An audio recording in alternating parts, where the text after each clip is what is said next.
Indian മാർക്കറ്റിൽ അടുത്ത പണി വരുന്നുണ്ട് എന്ന് വേണമെങ്കിൽ നമുക്ക് ചുരുക്കത്തിൽ പറയാം. മൺഡേ ഒരു ഗ്യാപ് ഡൗൺ ഓപ്പണിങ്ങിനുള്ള ഒരു പോസിബിലിറ്റിയും ഉണ്ട്. നിഫ്റ്റിയിൽ നമ്മൾ ചാർട്ട് പരിശോധിക്കുമ്പം 22,800 എന്ന് പറയുന്നത് നിഫ്റ്റിയെ സംബന്ധിച്ചിടത്തോളം വളരെ സ്ട്രോങ് ആയിട്ടുള്ള ഒരു സപ്പോർട്ട് സോണാണ്. കഴിഞ്ഞ ആഴ്ചകളിൽ അവിടെ സപ്പോർട്ട് എടുക്കുന്നതായിട്ടും നമ്മൾ കണ്ടിട്ടുണ്ടായിരുന്നു. ഇത് പ്രധാന ഒരു സപ്പോർട്ട് സോണാണ് എന്ന് പറയാൻ കാരണം നമ്മളുടെ മെയ് മാസം അല്ലെങ്കിൽ നമ്മളുടെ ഇലക്ഷന് മുമ്പൊക്കെയുള്ള സമയത്ത് ഒരു പ്രധാന റെസിസ്റ്റൻസ് സോണായിരുന്നു 22,700 മുതൽ 22,800 വരെയുള്ളത്. സോ പഴയ റെസിസ്റ്റൻസ് ആണ് പിന്നെ സപ്പോർട്ടായിട്ട് ആക്ട് ചെയ്യുന്നത് എന്നുള്ളത് നിങ്ങൾക്ക് എല്ലാവർക്കും സോ നിലവിൽ ഇപ്പോൾ മാർക്കറ്റ് വളരെ സ്ട്രോങ് ആയിട്ടുള്ള ഒരു സപ്പോർട്ട് സോണിലാണ് ഉള്ളത് എന്ന് വേണമെങ്കിൽ നമുക്ക് പറയാം. ആ ഒരു സാഹചര്യത്തിലാണ് നമ്മളുടെ US മാർക്കറ്റിൽ സ്ട്രോങ് ആയിട്ടുള്ള ഒരു സെല്ലിങ് വരുന്നത്. മാർക്കറ്റ് ഇവിടെ സപ്പോർട്ട് എടുക്കുന്നു. നമ്മൾ സ്മോൾ ക്യാപ്പിൻ്റെ ചാർട്ട് പരിശോധിക്കുകയാണെങ്കിൽ CNX സ്മോൾ ക്യാപ്പിൻ്റെ ചാർട്ട് പരിശോധിക്കുകയാണെങ്കിൽ സ്മോൾ ക്യാപ്പിൽ വളരെ ഷാർപ്പായിട്ടുള്ള റിക്കവറി. ഇപ്പം നിഫ്റ്റി സപ്പോർട്ട് എടുത്ത സമയത്ത് നിഫ്റ്റി അവിടെ ബൈയിങ് കാണിച്ചില്ല എന്നുണ്ടെങ്കിലും നമുക്ക് എന്താണ് സ്മോൾ ക്യാപ്പിൻ്റെയും മിഡ് ക്യാപ്പിൻ്റെയും ചാർട്ടിലോട്ട് നോക്കുമ്പം ഏകദേശം 4-5% അടുത്ത് ഒരു റാലി 1-2 ദിവസങ്ങൾ കൊണ്ട് നമുക്ക് കാണാൻ വേണ്ടിയിട്ട് സാധിച്ചു. ഈ ഒരു ഇൻഡെക്സിൽ ഒരു മൂവ്മെന്റ് വരുന്നത് മാത്രമല്ല, നമ്മൾക്ക് സ്റ്റോക്ക് പരിശോധിക്കുമ്പോഴും എല്ലാ സ്റ്റോക്കുകളിലും തന്നെ വളരെ സ്ട്രോങ് ആയിട്ടുള്ള ബൈയിങ് ഫോഴ്സ് നമുക്ക് കാണാൻ വേണ്ടിയിട്ട് സാധിക്കും. അതായത് മാർക്കറ്റിൽ ഈ റിക്കവറി വന്നതിനേക്കാൾ ഇല്ലെങ്കിൽ ഈ സമയത്ത് വന്നിട്ടുള്ള റിവേഴ്സലിനേക്കാൾ സ്ട്രോങ് ആയിട്ടുള്ള റിവേഴ്സലാണ് ഇവിടെ സംഭവിച്ചിട്ടുള്ളത്. ആ ഒരു ബൈയിങ് പ്രഷർ നമുക്ക് സ്റ്റോക്കുകളിലും കാണാൻ വേണ്ടിയിട്ട് സാധിക്കുന്നുണ്ടായിരുന്നു. ആ ഒരു സാഹചര്യത്തിലാണ് നമ്മളുടെ ഡൗ ജോൺസ് ഫ്രൈഡേ ഇല്ലെങ്കിൽ തേഴ്സ്ഡേ നൈറ്റ് ഒരു നെഗറ്റീവായിട്ടുള്ള ഇല്ലെങ്കിൽ ഒരു സ്ട്രോങ് സെല്ലിംഗ് ക്യാൻഡിൽ ഫോം ചെയ്തു. അതിൻ്റെ ഇമ്പാക്റ്റ് ആണ് ഫ്രൈഡേ നമ്മളുടെ ഇന്ത്യൻ മാർക്കറ്റിൽ കണ്ടത്. അതിനുശേഷം ഫ്രൈഡേ നൈറ്റ് എഗെയിൻ US നമ്മളുടെ ഡൗ ജോൺസ് 1.5% മുകളിൽ നെഗറ്റീവിലോട്ട് പോയിട്ടുണ്ട്. ഇനി നമ്മൾ സെയിം ടൈം നാസ്ഡാക്കിൻ്റെ പരിശോധിക്കുകയാണെന്നുണ്ടെങ്കിൽ നാസ്ഡാക്ക് ഓൾമോസ്റ്റ് 2% അടുത്ത് നെഗറ്റീവിലാണ് ക്ലോസ് ചെയ്തിട്ടുള്ളത്. സോ മോസ്റ്റ്ലി ഇതിൻ്റെ ഒരു ഇമ്പാക്റ്റ് ഇല്ലെങ്കിൽ ഇതിൻ്റെ ഒരു ഗ്യാപ് ഡൗൺ ഓപ്പണിംഗ് ഒക്കെ നമുക്ക് ഇന്ത്യൻ മാർക്കറ്റിൽ തിങ്കളാഴ്ച കാണാൻ വേണ്ടിയിട്ട് സാധിക്കും. ഓക്കെ, ഓൾറെഡി നമ്മളുടെ ഗിഫ്റ്റ് നിഫ്റ്റിയൊക്കെ ചെറിയൊരു നെഗറ്റീവിലാണ് ട്രേഡ് ചെയ്യുന്നത്. അപ്പം ഈ ഒരു US മാർക്കറ്റിൽ സെല്ലിങ് വരുമ്പം ഇല്ലെങ്കിൽ നമ്മൾ ഇതിന് മുൻപൊരു വീഡിയോ ചെയ്ത സമയത്ത് നമ്മൾ വ്യക്തമായിട്ട് പറഞ്ഞിട്ടുണ്ടായിരുന്നു, ഇന്ത്യൻ മാർക്കറ്റ് ഓൾറെഡി സ്മോൾ ക്യാപ്പിലോട്ടൊക്കെ നോക്കുവാണെങ്കിൽ നമ്മൾ സ്മോൾ ക്യാപ്പിൻ്റെ ചാർട്ട് പരിശോധിക്കുമ്പം ഏകദേശം ഹൈയിൽ നിന്ന് 20% അല്ലെങ്കിൽ 23% അടുത്ത് ഓൾറെഡി കറക്റ്റ് ചെയ്തു നിഫ്റ്റി സ്മോൾ ക്യാപ്പ് 100 ഇൻഡെക്സ്. ഇപ്പം നിലവിൽ ഓൾറെഡി ഒരു 20% മുകളിൽ നെഗറ്റീവിലാണ് ഇപ്പം മാർക്കറ്റ് നിൽക്കുന്നത്. എന്നാൽ സെയിം ടൈം ഈ 2 ദിവസം നമ്മൾ ഒഴിവാക്കി കഴിഞ്ഞ് കഴിഞ്ഞാൽ US മാർക്കറ്റ് അതിൻ്റെ ഹൈയോട് ചേർന്നാണ് ഉള്ളത്. ഇല്ലെങ്കിൽ US മാർക്കറ്റ് ഓൾമോസ്റ്റ് എവരിഡേ ഇല്ലെങ്കിൽ ഒരു ഓൾ ടൈം ഹൈ ക്രിയേറ്റ് ചെയ്യുന്ന 52 ഹൈ ക്രിയേറ്റ് ചെയ്യുന്ന ഒരു അവസ്ഥയിലാണ് ഡൗ ജോൺസ് ഇല്ലെങ്കിൽ US മാർക്കറ്റ് ഉള്ളത്. ഓക്കെ, അപ്പോൾ US മാർക്കറ്റ് ഇത്രയും ഹൈയിൽ നിൽക്കുമ്പം ഓൾറെഡി വാല്യുവേഷൻ വളരെ ഹൈ ആണ്. ഓൾറെഡി ഇന്ത്യൻ മാർക്കറ്റിലെ സ്മോൾ ക്യാപ്പും മിഡ് ക്യാപ്പിലും വാല്യുവേഷൻ ഹൈ ആയതുകൊണ്ടാണ് നമ്മൾ ഈ ഒരു കറക്ഷൻ കണ്ടത്. അപ്പം സെയിം ടൈം തന്നെ US മാർക്കറ്റും ഹൈ വാല്യുവേഷനിലാണ് ഉള്ളത്. അതുകൊണ്ട് തന്നെ അവിടെ ഒരു കറക്ഷൻ ഉള്ള പോസിബിലിറ്റീസ് ഉണ്ട് എന്ന് പറഞ്ഞുകൊണ്ടുള്ള പല ന്യൂസസും നമുക്ക് മാർക്കറ്റിൽ വന്നിട്ടുണ്ടായിരുന്നു. ആ ഒരു ന്യൂസ് നമ്മൾ ട്രംപിൻ്റെ 2ാമത്തെ അധികാരത്തിനെ കുറിച്ചുള്ള വീഡിയോ ചെയ്തപ്പോൾ നമ്മളത് എക്സ്പ്ലെയിൻ ചെയ്തിട്ടും ഉണ്ടായിരുന്നു അല്ലേ. അപ്പം എന്താ സംഭവിക്കുക, US മാർക്കറ്റിൽ ഒരു കറക്ഷൻ വന്നാൽ വന്നു കഴിഞ്ഞാൽ എന്ത് സംഭവിക്കും? സ്വാഭാവികമായിട്ടും അത് നമ്മളുടെ ഇന്ത്യൻ മാർക്കറ്റിനെയും ബാധിക്കും. സ്വാഭാവികമായിട്ടും ഇന്ത്യൻ മാർക്കറ്റിൽ വീണ്ടും ഫർദർ ഒരു സെൽ ഓഫ് വരാനുള്ള സാധ്യത ഉണ്ട്.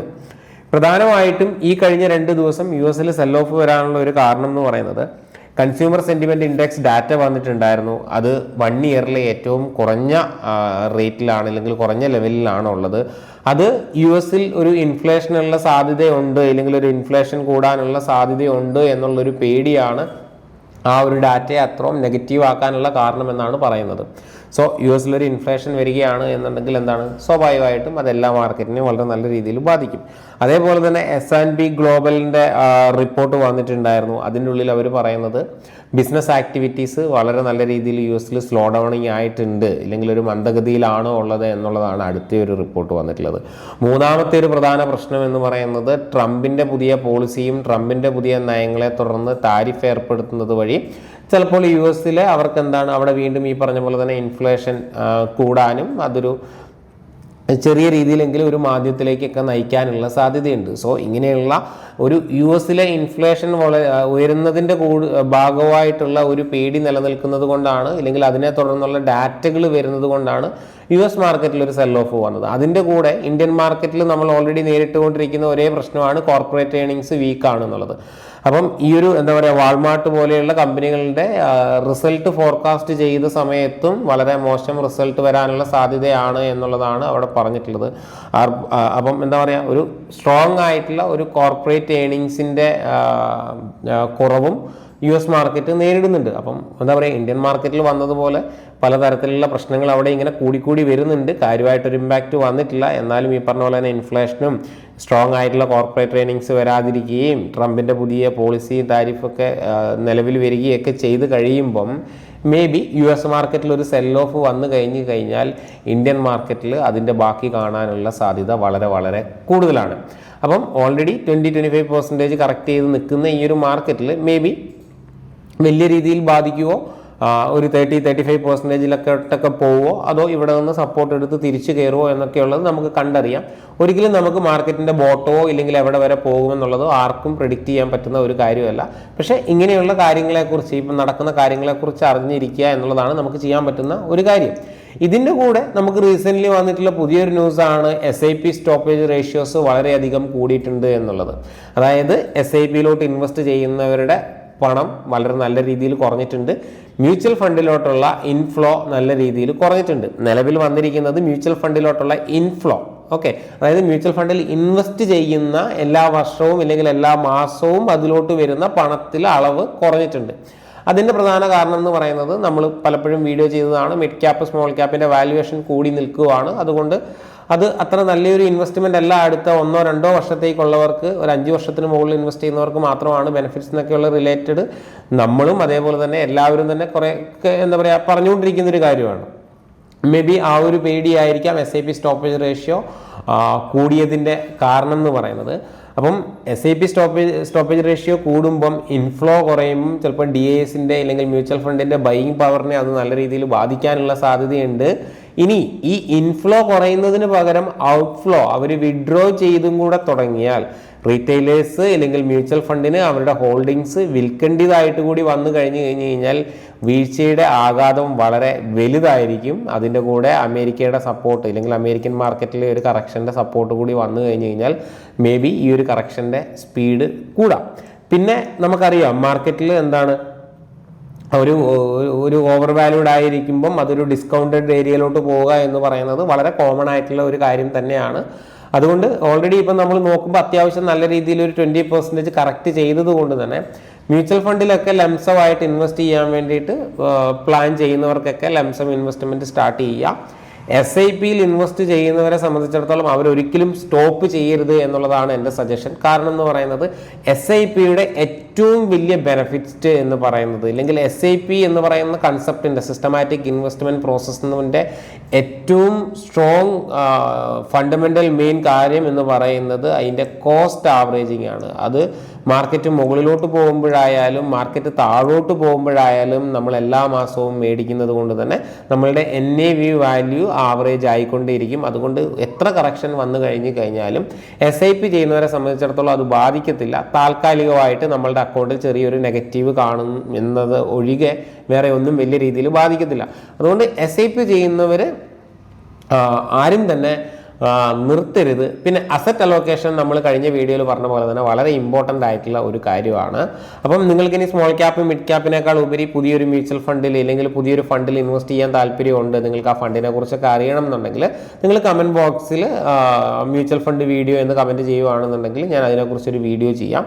മേ ബി പുതിയൊരു ഇൻവെസ്റ്റ്മെൻറ്റ് അല്ലെങ്കിൽ പുതിയൊരു ഫണ്ട് നോക്കുന്നവർക്ക് നല്ലൊരു മ്യൂച്വൽ ഫണ്ട് കണ്ടെത്താൻ വേണ്ടിയിട്ട് അതൊരു ഹെൽപ്ഫുൾ ആയേക്കാം. ഓക്കെ, സോ അത് നിങ്ങൾക്ക് വേണമെന്നുണ്ടെങ്കിൽ നിങ്ങൾ കമൻറ്റ് ചെയ്യുക.